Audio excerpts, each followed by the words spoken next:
नमो नमः। केंद्रीय संस्कृत विश्वविद्यालय जयपुर परिसर।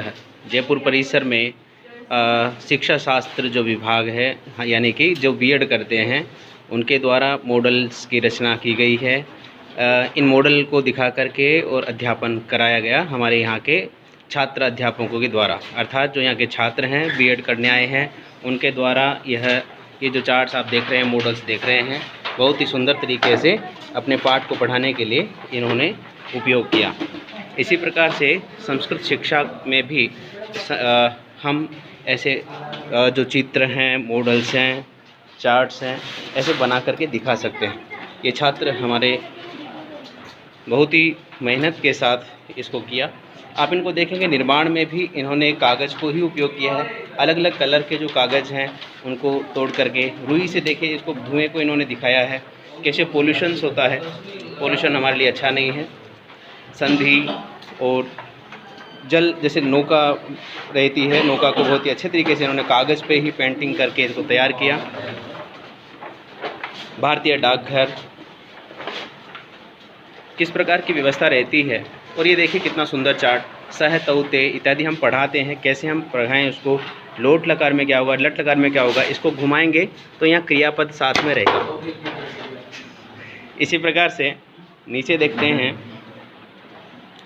अदा पश्यामः सूर्य मंदिर कोणार्क, उड़ीसा राज्य में जो स्थित है। इसको अच्छे से सेट करें। फिर इधर देखते हैं स्वर्ण मंदिर सम्यक स्थापित शनै शनै। यह वन का चित्र है। सारनाथ आपने सुना है, सारनाथ बड़ा प्रसिद्ध है, स्थल है।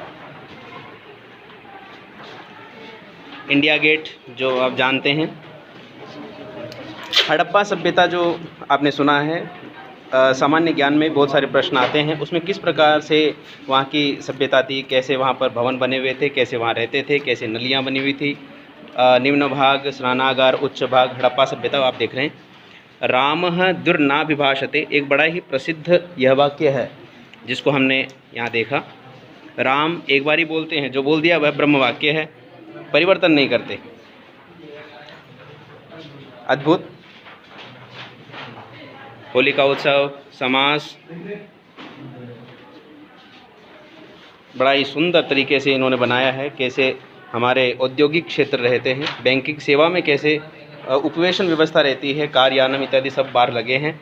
बहुत ही व्यवस्थित तरीके से छात्रों ने इसको मैनेज करके बनाया है। और यहाँ देखें, थर्माकोल एवं चार्ट के अलावा कुछ नहीं लगा इसमें।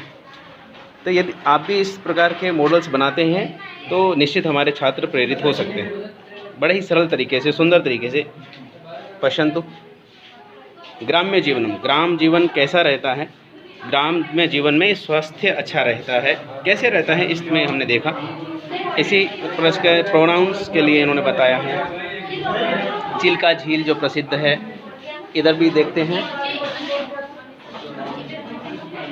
उत्तराखंड, यहाँ पर भी जैसे हमारे जो सेवाएं रहती है, शहर में कैसे रहता है, लाइट्स की व्यवस्था रहती है, ग्रीन लाइट, पीली लाइट।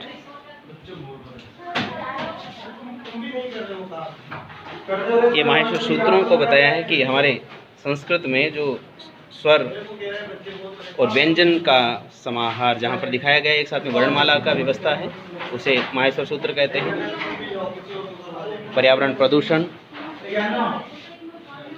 यह वृक्ष काट रहा है तो वृक्ष काटना ठीक नहीं। ये कृषक है, यहाँ पर बहुत सारा देखिए, बड़ा ही सुंदर तरीके से इन्होंने व्यवस्था किया। अत्र पश्यामः सिंहः मूषकः, इसी प्रकार से सिंहः मूषकः च, ये कथा है, उस कथा को इसमें इन्होंने व्यवस्थित किया है। प्रेजेंटेबिलिटी, परमिशन, पॉसिबिलिटी, ये इन्होंने बताया। Shall, can, may, should, will, कैसे हम पढ़ाएं। ग्राम पंचायत के बारे में इन्होंने बताया है। प्राथमिक विद्यालय होते हैं और वहाँ क्या क्या व्यवस्थाएं होती हैं। आप देख रहे हैं केंद्रीय संस्कृत विश्वविद्यालय जयपुर परिसर के छात्राध्यापक जो हैं बीएड के, उनके द्वारा जो बनाया गया, और उन्होंने बहुत ही अच्छे तरीके से जो पाठ हैं वो पढ़ाए हैं। थर्माकोल एवं कलर का उपयोग करते हुए बड़ा ही सुंदर अद्भुत यह चित्रण।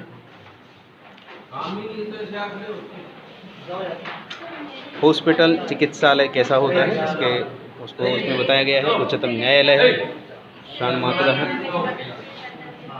हवा महल जो जयपुर में प्रसिद्ध है उनको छात्रों ने बनाया। प्रयागराज और कीलोत्पाटी वानर, ये भी एक कथा है। संगणक यंत्र कितना सुंदर बनाया है, देखिए माउस और इधर फ़ोन रखा है। संचार के जो माध्यम हैं उनको उन्होंने बना करके दिखाया है। जितने भी चार्ट्स हैं उनमें खास बात है कि थर्माकोल से बनाया है। बड़े ही देखिए, बड़ा ही अद्भुत सुंदर। रथ यात्रा आपने सुनी होगी, रथ यात्रा जगन्नाथ भगवान की जो रथ यात्रा है वो बड़ी ही प्रसिद्ध है। सज्जनानाम प्रकृति ही, सज्जन जो हुए हैं शंकर आदि गुरु शंकराचार्य जी, विवेकानंद जी, रामकृष्ण परमहंस जी, जितने भी हमारे भारत में ऋषि मुनि और महापुरुषों की परंपरा है उनको हमें पढ़ाना चाहिए बच्चों को।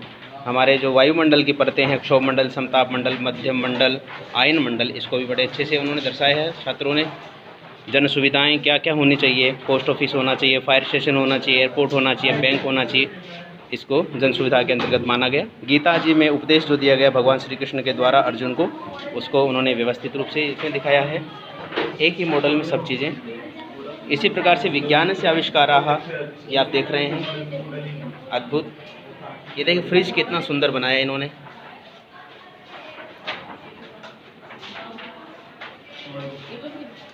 यहाँ पर सर्प दिखाया गया है और भगवान श्री कृष्ण की जो लीलाएं हैं उनको दर्शाया गया है। व्यंजन संधि के बारे में बताया इन्होंने। और ये प्रकृति का चित्रण अत्यंत अद्भुत। पिपीलिका मधु संग्रह करिए। किम? पिपीलिका मधु संग्रह। पिपीलिका जो है, मधुमक्षिका जो होती है, वो मधु का संग्रह कैसे करती है? मधु माने शहद, शहद को कैसे संग्रह करती है? हम देखते हैं शहद के छत्ते को हम तोड़ देते हैं, लेकिन वह कितना परिश्रम करके वह छाता बनाती है, ऐसा इसमें दिखाया गया है।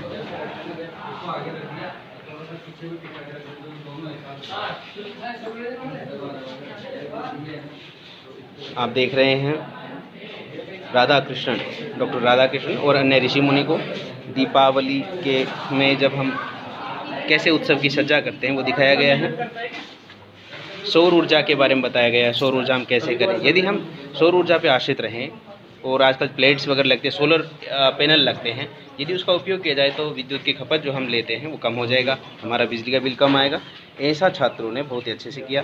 फार्मिंग लैंड, अगर हमारे पास में कम कृषि क्षेत्र है तो कम कृषि क्षेत्र में हम कैसे फसल को ग्रोथ कर सकते हैं, अधिक उत्पादन ले सकते हैं, व्यवस्थित उत्पादन ले सकते हैं, वो बताया गया है। तालाब से हम कैसे यहाँ सिंचाई करें, उसका उपयोग कैसे कर सकते हैं। हरिद्वार, वाराणसी इत्यादि जो क्षेत्र हैं वहाँ किस प्रकार की व्यवस्था रहती है बताया गया। चतुरश्रिगाल है, चतुरश्रिगाल है।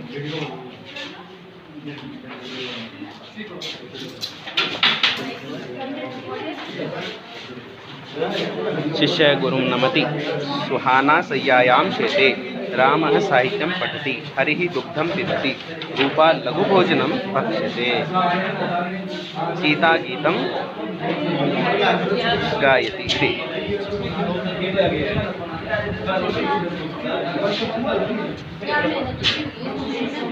अस्तु किंचित बहुत पृष्ठे।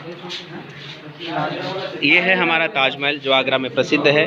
ताजमहल का इन्होंने मॉडल बनाया, बड़ा ही सुंदर। आप इसको भी देखेंगे, इसमें भी इन्होंने कागज़ का ही प्रयोग किया है।